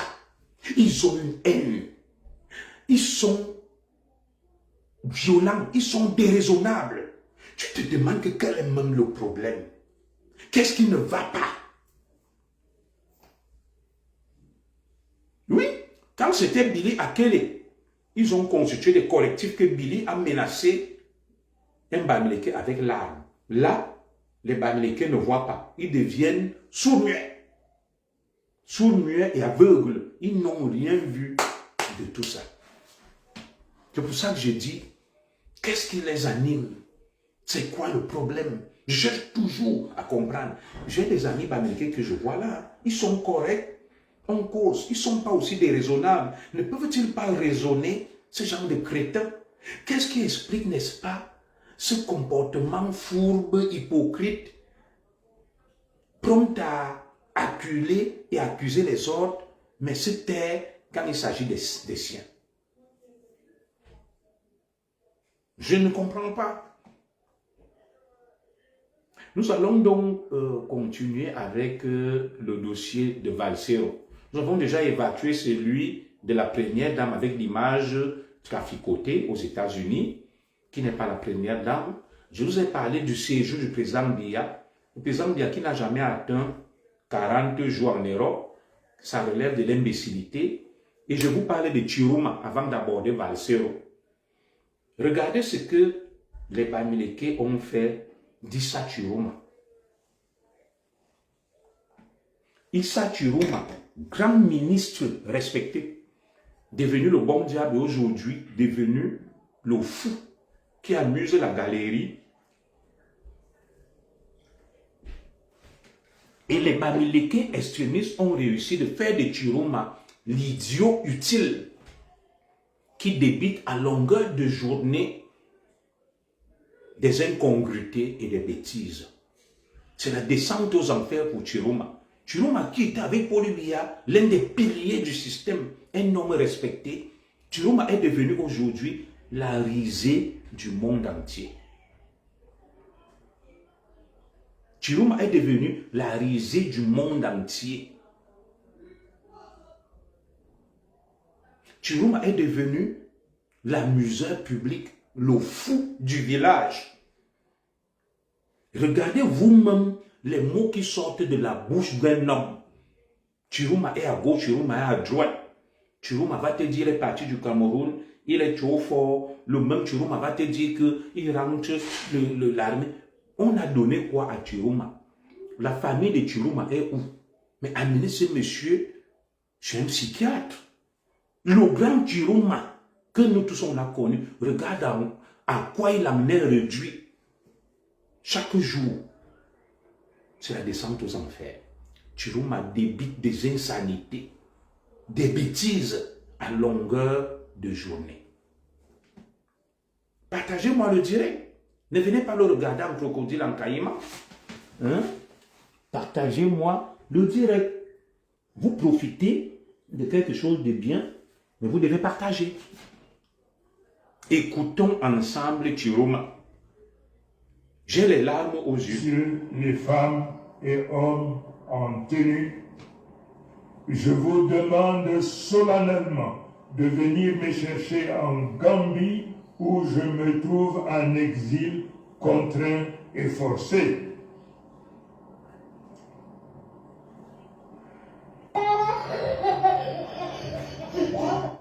Mais l'enfant, Messieurs les femmes et hommes en tenue, je vous demande solennellement de venir me chercher en Gambie où je me trouve en exil contraint et forcé.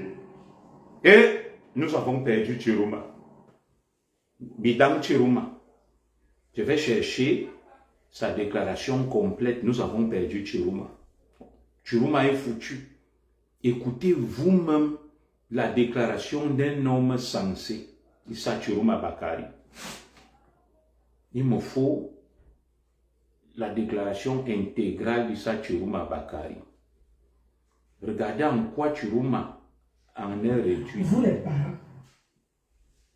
Regardez à quoi Chiruma en est réduit. Je vais chercher le discours intégral d'Issa Chiruma. Regardez à quoi vous avez réduit Issa Chiruma. vous les extrémistes américains, Chiroma n'est plus que l'ombre de lui-même. Chiroma est devenu un fou. Un fou. Écoutez les mots qui sortent de la bouche d'Issa Chiroma. On va aller chercher Issa Chiroma Bakari. Celui qui a ça, il m'envoie ça là dans mon inbox Facebook. Issa Chiroma Bakari. On va aller chercher. Et l'imbécile, l'idiot utile, fait d'abord passer le discours. Et Seigneur,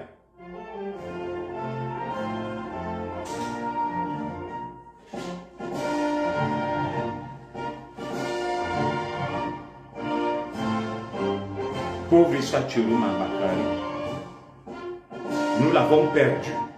C'est désormais un fou, un amuseur public. Regardez ce que les Bamileke ont fait d'un nordiste, d'un digne fils du Nord.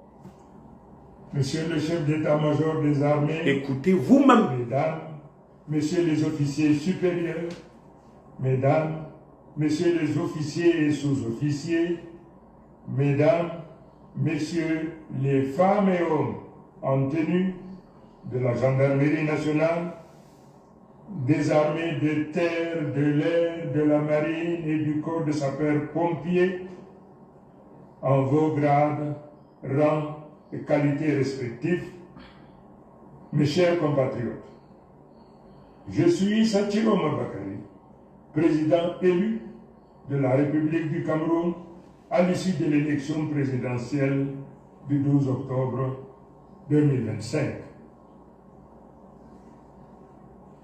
En ma qualité de chef de l'État démocratiquement élu et de chef des armées, et à un mois de la célébration de la fête des armées, le 14 août 2026, je vous rends un vibrant hommage, hommes et femmes en tenue, pour la tâche qui vous incombe, notamment de défendre l'intégrité de notre territoire, de son espace aérien et de son espace maritime face aux agressions extérieures et d'assurer la paix à l'intérieur de nos frontières, la sécurité de l'État, des biens et des personnes dans le respect de l'État de droit et des droits humains.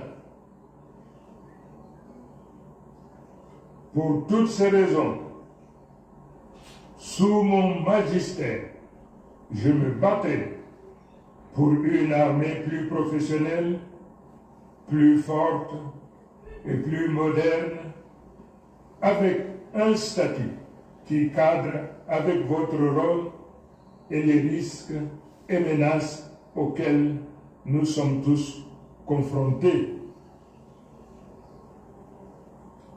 Il est de mon devoir constitutionnel de le faire.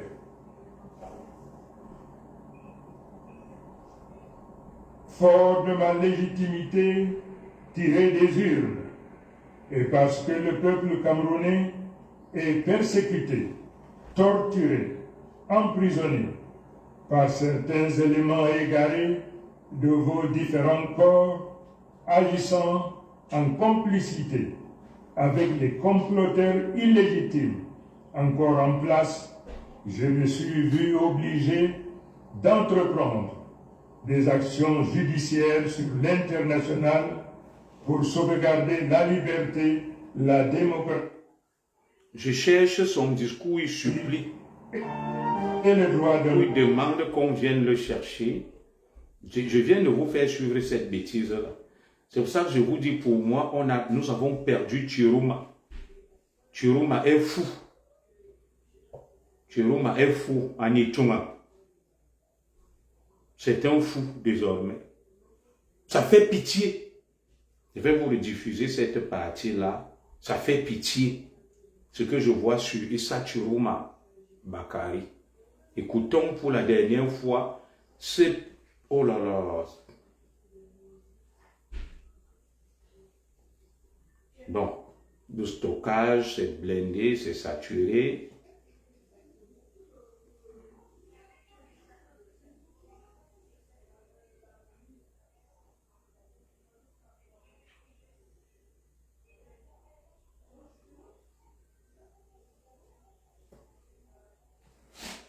quand vous-même vous suivez ce qui sort de la bouche d'Issa Chiroma Bakari, vous trouvez encore que ce père-là est normal?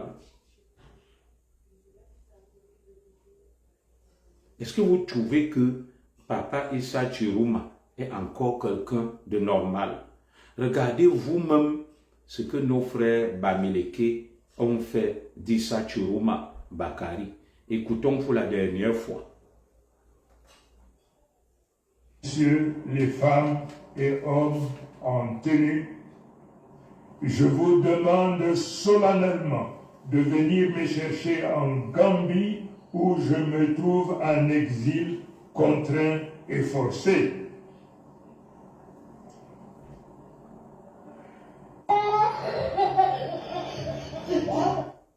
Messieurs les femmes et... Alors, dites-moi, Chiroma est parti de lui-même en Gambie, avec ses propres pieds, qu'il envoie en exil. Il a dit qu'il est le président. Comment le président demande encore qu'on vienne le chercher et qu'il est en exil? Vous voyez jusqu'où nos frères Bamileke ont amené un noble peuple respecté, ce qu'il est devenu l'homme de lui-même, un fou, le fou du village, l'idiot du quartier du village, qui débite des imbécilités à longueur de journée. Il me rappelle un fou dans mon village qu'on appelait Moribol, Moribol avait tellement fait l'école qu'il est devenu fou. Regardez vous-même ce que les Bamileke ont fait de Chiroma. Chiroma qui, quand il parlait, on tremblait. Il était le porte-parole du gouvernement, beau, propre, charismatique. Regardez jusqu'où les Bamileke ont amené Chiroma. Lui qui est président, lui qui dit que Biya n'est rien, c'est lui qui dit qu'il est en exil, c'est lui qui demande qu'on vienne le chercher. Au lieu qu'il donne l'ordre et qu'il agisse. Regardez, est-ce que Chiroma n'est pas seul dans sa tête? Et vous êtes là à rigoler, à regarder, à suivre ça, à ne rien dire. Regardez jusqu'où vous avez amené un fils du Nord. Fils du Nord, je vous parle. Regardez ce que les Bamileke ont fait d'un prince peul. Et je vais vous dire quelque chose. Pour moi, j'avais entendu que le président gambien est un homme de main d'un proche collaborateur du président Paul Biya qui a financé sa campagne. Je ne vais pas donner son nom. Et que ce proche collaborateur du président Biya, c'est là-bas qu'il y a tous ces biens qui contrôlent la Gambie. Est-ce que vraiment on n'est pas injecté un truc à Chiroma? Si vraiment le gouvernement camerounais était fâché, le président gambien, comment on l'appelle, Adama Barrow, a un opposant, Yaya Jammeh, qui est à côté, en Guinée équatoriale. Le président Biya peut lui dire, viens aussi rester chez moi, tiens des discours contre Yaya Jammeh, contre Adama Barrow. Si le Cameroun ne le fait pas, il y a problème. Parce que je sais qu'un proche collaborateur du président Biya est le patron d'Adama Barrow. C'est lui qui a financé la campagne d'Adama Barrow. Et ce proche collaborateur du président Biya, c'est lui qui tient toute l'économie gambienne. Je me suis posé des questions. Comment un proche collaborateur du président Biya, Chiroma, pas allé en exil en Gambie, la Gambie qui est contrôlée par ce proche collaborateur du président Paul Biya. Et de deux, le président sortant de la Gambie, qu'on appelle Yaya Jammeh, un militaire putschiste, est à côté chez Obiangema. Comme Chiroma dérange là-bas, si le Cameroun était en indélicatesse avec la Gambie et que ça énervait autant le Cameroun fait seulement venir Yaya Jammeh. On lui dit fais aussi des discours, tu menaces Adama Barrow, on te soutient. D'ailleurs, le soutien du Cameroun va ébranler la Gambie, puisque la Gambie est un minuscule pays qui ne vaut rien enclavé au milieu du Sénégal. Ça veut dire que ce que Chiroma fait, soit il est fou, on lui a injecté quelque chose, soit il est dans le game pour amuser la galerie, mais ce n'est pas du tout drôle. S'il pense que ce qu'il fait est drôle, pour moi, ce n'est pas drôle. Chiroma, c'est la descente aux enfers.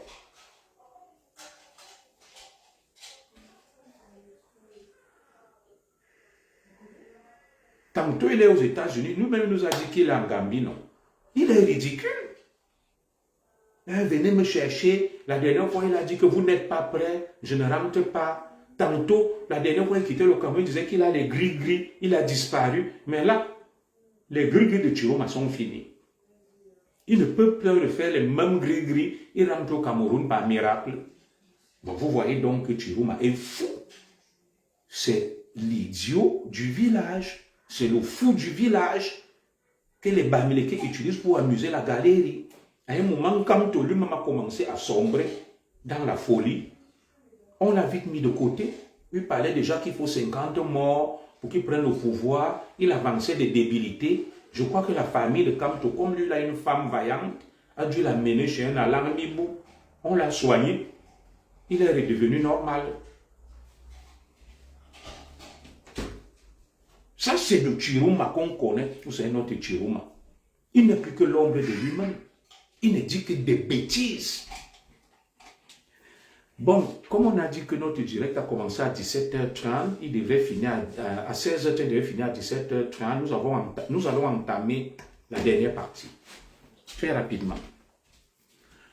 J'ai lu sur la page de mon frère Valsero une publication telle qu'il aime le faire. Il a déclaré que les écans, d'ailleurs lui ne reconnaît pas les écans, il parle de spa, des criminels au pouvoir de Sardina, disent que lors de l'Est, Baboke doit l'exploiter parce qu'il est à l'Est, et que les littoraliens disent que le littoral doit leur revenir. Pour lui, Valsero, les Ambazoniens doivent aussi avoir l'Ambazonie, et le pétrole ambazonien doit revenir aux Ambazoniens. J'ai vu des milliers de Bamileke aller liker, apprécier, dire que Valsero est très intelligent, très brillant et le plus grand analyste. J'ai dit, bien, on va jouer sur le même terrain, sur le même registre que Valsero. 1. Est-ce que les ressortissants de l'Est ont pris les armes comme les Ambazoniens? Jamais. Est-ce que Limbi Lobe et les littoraliens ont pris les armes? Jamais. 2. Et de 3. Est-ce que Valsero sait qu'il peut être poursuivi pour apologie, n'est-ce pas, du terrorisme et appel à la sécession? En disant, en reconnaissant que l'Ambazonie défend une cause réelle, y a-t-il un territoire au Cameroun qu'on appelle l'Ambazonie? Non. Valsero peut être poursuivi. Interpol peut lancer une notice contre lui. C'est ce qu'il ne le sait pas. C'est un analphabète, comme j'aime le dire, au pays des aveugles, les borgnes sont des rois. Cette déclaration de Valsero peut lui valoir des poursuites judiciaires pour apologie du terrorisme et apologie du sécessionnisme. Il ne le sait pas. Maintenant, j'ai vu mes compatriotes Bamileke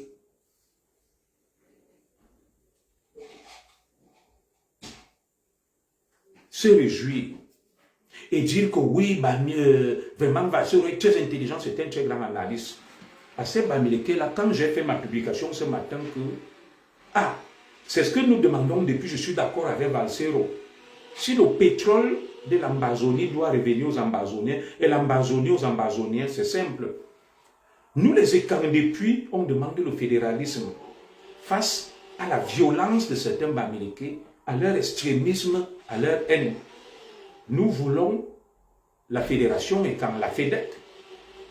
Ils nous donnent l'occasion, puisqu'ils étaient d'accord avec Valsero.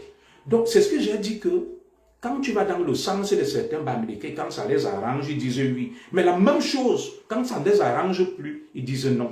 J'ai donc dit aux Bamileke que je suis d'accord avec Valsero. Et vous, puisque vous êtes allés liker et dire que Valsero est très intelligent, dans ce cas, nous les écarts. C'est tout ce que nous réclamons depuis. Qu'on ne sait pas que chacun vive dans son village. Puisque vous êtes d'accord avec Valsero que l'Ambazonie doit revenir aux Ambazoniens, le pétrole ambazonien aux Ambazoniens, nous aussi les écarts, nous avons la moitié du territoire, plus de 200 000 km² de superficie, le centre, le sud et une partie de l'est. Nos forêts, le port de Kribi, les aéroports, le gaz, le pétrole de Kribi, l'or de l'Est et tout ce qu'il y a dans les régions mécanes doit aussi nous revenir. Ce n'est que ce que nous réclamons depuis et que notre agent du cacao doit servir à développer les zones mécanes. Quand j'ai dit ça, les mêmes Bamileke qui allaient dire à Valsero que yes, tu es fort, m'ont dit, tu as la haine, tu es tribaliste. Soyons sérieux, soyons cohérents, soyons logiques. On ne peut pas dire une chose et son contraire en même temps. Vous soutenez que Valsero est très fort. Il a dit que, comme nous disons que l'or de l'Est est à l'Est, et que le littoralien, lui aussi prône que l'Amazonie aux Amazoniens et le pétrole ambazonien aux Amazoniens. Moi, je suis d'accord avec Valsero. Même si c'est l'apologie du terrorisme et du sécessionnisme, je suis d'accord avec lui. Et je suis d'accord avec tous les Bamileke qui sont allés liker et dire à Valsero qu'il est un grand analyste. Maintenant, appliquons-le. Pourquoi quand on décide donc d'appliquer la théorie que vous saluez chez Valsero, vous commencez à graisser des dents? Oui. L'Ambazonie aux Ambazoniens, le pétrole ambazonien aux Ambazoniens, les terres écans aux écans. La présidence des écans qui a étudié sur les terres écans à un écan. Les richesses du sous-sol des écans aux écans. L'argent fourni, l'argent travaillé par les écans en cultivant le cacao doit revenir aux écans. Le fédéralisme, chacun va vivre chez lui. L'Ouest, les Grassfields vont vivre sur les 13 000 km² et forment l'État de Grassfields. Moi, je suis d'accord avec ça. Ça ne va pas me gêner. Je viendrai souvent là-bas en touriste visiter, puisqu'ils ont dit à Valsero que Valsero a raison. Tout à fait. Notre gaz à crédit, notre pétrole à crédit doit aussi... Est-ce que les Ambazoniens sont les seuls à avoir le pétrole? Nous aussi, on a le pétrole. Il y a d'ailleurs la Ruti, la Konolinga, les terres rares partout chez les écans. Donc, chacun reste dans son village et on verra donc qui sera le perdant. On verra qui sera le perdant. Nous, on est d'accord avec ça. Valsero, merci, mon Yamamolo. Tu as abordé un vrai débat où nos compatriotes Bamileke étaient d'accord avec toi. Et moi aussi, je suis d'accord avec toi. Que l'Ambazonie, parce que quand je l'ai dit, toi, mon frère Valsero, tu as dit, vous voyez ces villageois et calmes, ils commencent à vouloir diviser le Cameroun. Mais toi-même, tu viens de jeter un pavé dans la mare, frérot. Tu viens de jeter un pavé dans la mare en disant que l'Ambazonie aux Ambazoniens, le pétrole ambazonien aux Ambazoniens. C'est d'ailleurs ce que nous on avait dit depuis. On était d'accord avec certains anglophones sur le fédéralisme. On divise le Cameroun en plusieurs États fédérés. L'État fédéral est quand? L'État fédéral des Grassfields, l'État de Sawa, l'État fédéral du Grand Nord. Et on forme une fédération. Chacun reste. Moi, nous les écans, nous sommes d'accord avec cette idée-là. Nous sommes d'accord avec cette idée-là. Elle ne nous dérange pas, Valsero. Et merci.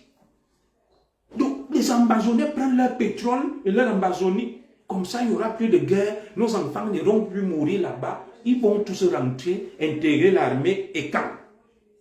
Dans ce qu'on a appelé la fédération ECAN, la FEDEC, on reste là. Le fédéralisme. Oui. Le centre, le sud, une partie de l'est, on est tranquille. On a nos forêts à nous, notre bois, nos richesses, nos ports, nos aéroports et tout ce qu'on a. Les autres aussi vont chez eux. Comme ça, chacun reste dans son village. Il n'y aura plus de problème pour dire que tel est feignant, tel est paresseux, tel n'a rien fait, tel profite de tel. Il n'y aura plus ce discours-là. Que les terres des écans reviennent aux écans. Que la présidence conçue sur les terres des écans revienne aux écans. C'est simple comme bonjour. Que le barrage de Nachtigal éclaire les écans qui n'aillent plus éclairer à l'ouest Cameroun. Chacun conçut son barrage. Le barrage de Membélé. On conçut le barrage à l'ouest, ça éclaire l'ouest. On conçut le barrage dans le Nozo, ça éclaire le Nozo. Nous les écans, d'en bas, le peuple, Valsero, et chers compatriotes Bamileke, ça ne nous dérange pas. Le pont des Bebda, qui nous reviennent. Comme ça, quand les Bamileke veulent traverser le pont des Bebda, comme le détroit d'Ormuz, nous instaurons une taxe pour entretenir le pont. Ils payent. Oui. Et maintenant, ils payent les droits pour venir visiter Yaoundé. Quand nous aussi nous allons à l'ouest, nous payons au niveau du Noun pour aller visiter. Chacun reste dans son village. Cette idée-là nous va très bien. Valsero. Elle nous va très bien, cette idée. Ce n'est pas nous qui le disons. Donc c'est pour ça que je dis à mes frères Bamileke que vous dites une chose et son contraire. Valsero, oui, il a raison, il est un très grand analyste, un grand stratège. Comme il a dit que l'Amazonie aux Amazoniens, le pétrole amazonien aux Amazoniens, très bien. Dans la même lancée, dans la même logique que Valsero, nous ne faisons qu'encourager cette idée, qui est d'ailleurs soutenue par les Bamileke, qui disaient à Valsero qu'il est le meilleur. Et nous sommes aussi d'accord avec Valsero qu'il est le meilleur dans cette idée pour une fois. Et maintenant qu'on l'applique, ça ne gêne pas les Ekam. Peut-être l'élite Ekam, nous le petit peuple Ekam. Si on fait même un référendum, là, comme celui qui n'a pas eu lieu, qu'on a dit aux anglophones avec Chifendele et John Boufoncha, que choisissez-vous le rattachement au Cameroun ou au Nigeria, mais il n'y a pas la question sur l'indépendance qui a été posée. Qu'on pose cette question. Un terrible référendum dans chaque grande région, centre, sud, est, ouest, Nozo, Douala, sud-ouest et le Grand Nord. Est-ce que vous êtes d'accord de vivre avec les autres ou bien on crée votre État? Vous allez voir le résultat. Nous les Ekam, ça ne nous dérange pas. Ce n'est pas qu'on refuse de vivre ensemble. Si on demande aux Ekam là, est-ce que vous voulez un État Ekam autonome, centre-sud et une partie de l'Est, tous les Ekam vont voter pour le oui. Tous les Ekam vont dire oui. Je vous dis ça. Et si on dit donc, est-ce que les anglophones, vous les Ekam, vous êtes d'accord qu'ils aient leur Amazonie, les Ekam vont dire oui. Ils aillent avec leur pétrole. On a le pétrole, on a le gaz, on a les terres, on a tout. Lulu, tu peux venir prendre le téléphone, papa a fini. On a tout. Pourquoi on va jalouser les anglophones? Donc, soyons logiques et conséquents. C'est pour ça que je vous dis que vous ne pouvez pas dire oui ici, vous dites non là-bas. Oui. Comme ça, le pont des Bebda, je vais lâcher mes oncles. Comme j'avais dit là qu'on va le couper, maintenant j'instaure une taxe. Tout ce qui veut passer là, comme le détroit d'Ormuz, vous payez. Puisque c'est en terre et camp. Voilà. Et comme ça, on donne aux anglophones leur Amazonie. Je n'encourage pas. Hein. C'est Valsero, le dieu des Bamileke, qui l'a dit. Et beaucoup de Bamileke étaient d'accord avec lui. Et nous aussi, nous sommes d'accord avec cette idée. Donc, mettons-la en pratique. Après le président Biya. Parce que le président Biya et sa génération, ils sont les derniers vestiges d'un vivre ensemble en trompe-l'œil et utopique qui ne marche plus. Les anglophones ont pu les armes. Nos enfants meurent là-bas. Pourquoi? C'est un peu ce que le groupe MAGA, Make America Great Again, reproche à Donald Trump. Que pourquoi les enfants américains devraient aller mourir dans des guerres qui ne les regardent pas. Cette guerre-là avec les Amazoniens, pour moi, ne sert à rien aux enfants et camps qui vont mourir là-bas. Parce que nous avons nos richesses. Les Amazoniens veulent leur pays. Nous aussi, on est prêts à vouloir le Nord.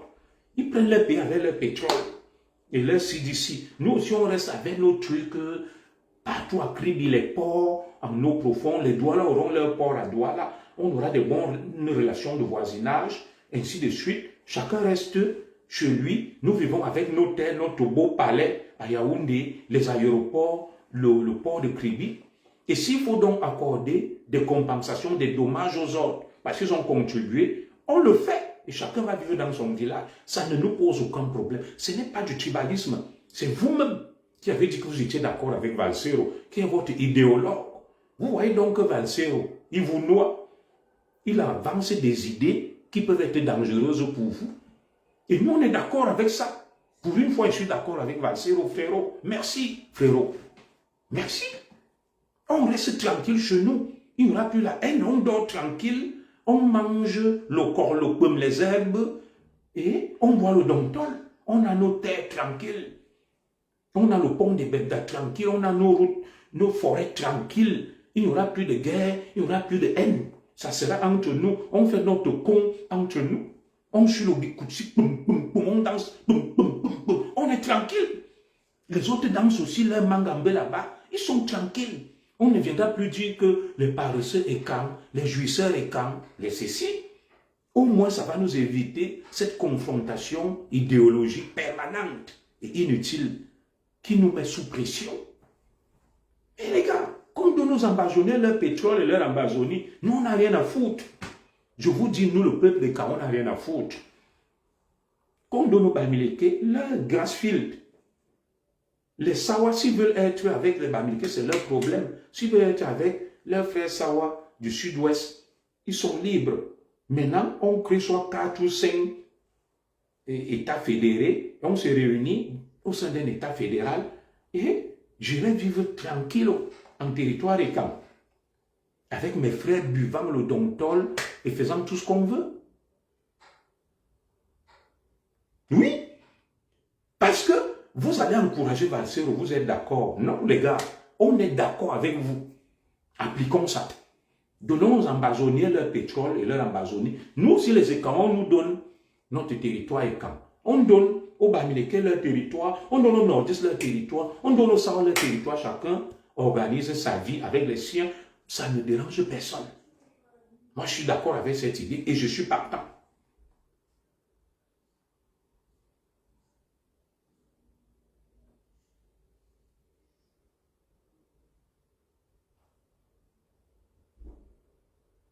Je suis partant. Quand quelqu'un vient me dire que le problème, c'est que nous devons aimer travailler. Maman, papa, au village là, c'est toi qui nourris nos grands-pères, nos grands-mères qui travaillent là, qui cultivent la terre, le cacao depuis des années, le macabo, l'igname, le plantain. Ce sont les Bamileke qui viennent cultiver ça. Donc, voilà ce que je tenais à discuter avec vous, que nous sommes sur la toile pour déconstruire, analyser, détricoter, passer au pain fin. Vous nous avez tendu une perche et on a saisi la balle au bon. Je termine donc avec le pasteur Djenedor Camden. Voilà encore un autre problème. Beaucoup de nos compatriotes Bamileke se sont levés, ont accusé Amourou Belinga d'escroc, de vol, de ceci, que les Écans sont injustes. Voilà tout un pasteur qui se réclame homme de Dieu. Il est condamné. Beaucoup de Bamileke parlaient de l'Ieb Limal.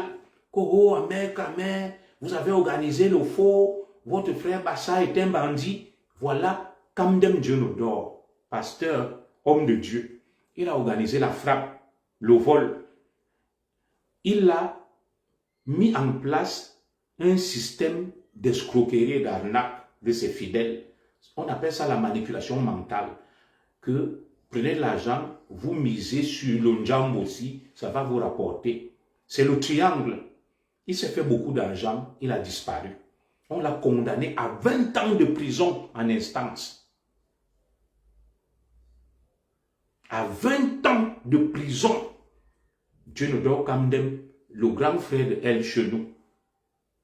Pour information. Djenedor Camden est le frère de El Chenou. Alors, au moment où il devait faire face à la justice, répondre de ses actes, il s'est sauvé. Il est parti au Canada et il vivait entre le Canada et la Côte d'Ivoire.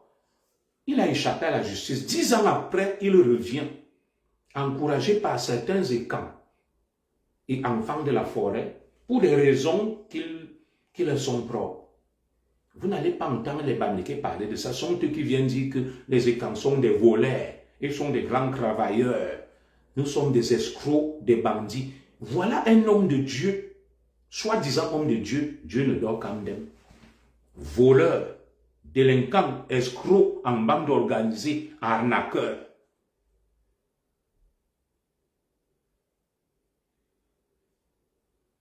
Il a organisé la frappe du système de Ponza. Un peu comme Madoff. Il a fui. Et on me dit 10 ans après qu'il va en appel. Il y a ce qu'on appelle les délais de prescription. Les juristes qui sont là. Dès lors qu'on prononce une décision, tu as un délai pour faire appel. Si tu ne fais pas appel, l'affaire est prescrite au bout de 10 ans. Il revient. Il revient 10 ans après, nous dit qu'il va faire face à la justice. C'est parce que ses amis qui sont dans le faux, le gouvernement, les hauts dignitaires, or que nous dénonçons ici, qui sont en complicité avec les enfants bamileke, lui ont dit, viens, on va te protéger. Et aucun bamileke ne parle de ça. Donc, je suis surpris que Djenedor Kandem, qui est un prophète, qui lit l'avenir, n'a pas lu. Lui qui voit l'avenir, que l'affaire ici ne va pas marcher, il a laissé des gens miser leur argent dans quelque chose qui pouvait se révéler par la suite comme une escroquerie. Il ne l'a pas vu. Pourquoi?